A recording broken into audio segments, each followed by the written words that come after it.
Разказвам ви тази история, защото всеки един от нас е имал случаи, в които е споделял буквално последната филия хляб със своя студент или приятел.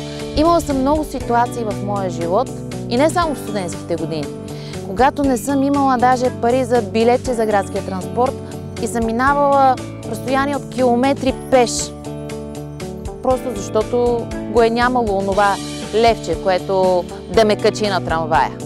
Имало много ситуации, в които заедно с известни много на вас днешни актьори, като студенти сме споделяли един купон, за да се нахраним на обяд в студентския стол. Има много такива ситуации. Разказвам ви тази история днес с молба да споделите това видео.